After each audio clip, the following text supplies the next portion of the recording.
beer first boils, it's going to look like this. That's too much. It's going to boil over and make a mess. So what we do is we come down here, we grab that ballast, flip it around, spread out the flame, and then we turn ourselves down. Bring that flame right down like that. And now what we have is more what we want. It's a rolling boil.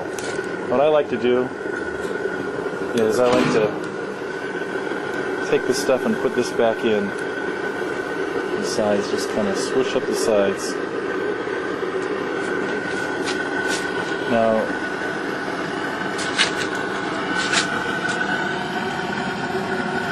I think I do that just to keep the brew pot clean. Probably a few reasons why you shouldn't do that. You don't want to aerate the wort at this side. You want to do that before you ferment. And that's what a rolling boil looks like. And that's what we want.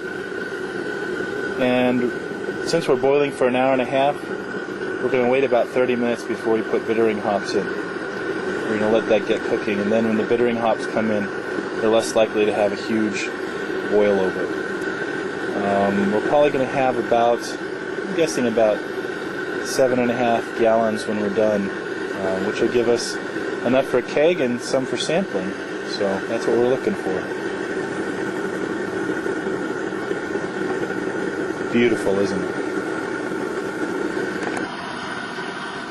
We've been boiling now for about 30 minutes, and it's time to add the bittering hops. What kind of hops do we have right here? We're making a pale ale today. So I've got Tannum. Nice white hop. And we always have to measure hops precisely. So as you look, you see the boil is still rolling. It's gone down a little bit here. And so we see here that this is 2 ounces of hops, so you want to put exactly 1 ounce in for bittering.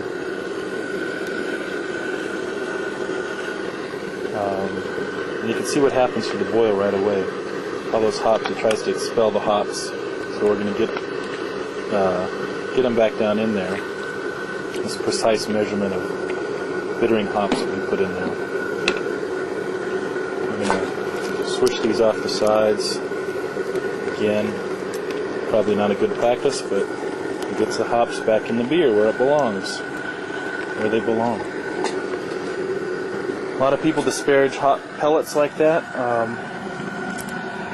Yeah, fresh is better if you can get them truly fresh.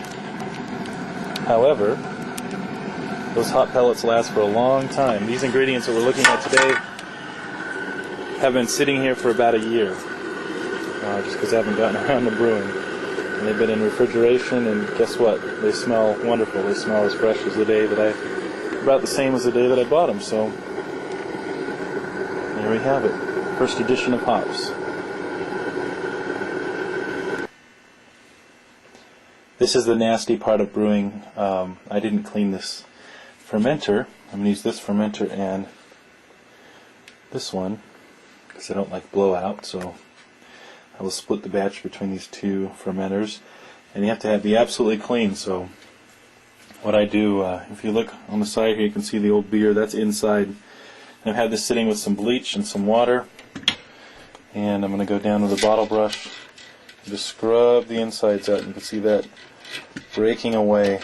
That's what you want. You don't want anything on the sides inside of this bottle. You want it to be totally clean. This is the most important part. Then I'm going to dump this out and then set it with some new bleach. Bleach water, a little bit of bleach, a little bit of water. Well, fill the whole thing up with water, and then let it soak till the beer's ready to pour into it. I'll just rinse it out several times with fresh running water. It doesn't have to be perfectly clean, as in, the fresh water probably has this and that in it, although in Southern California there's a lot of chlorine and other things in it. So I will rinse it out, and never had a bacteria problem. It's just got to be clean inside. Every place else can be a mess.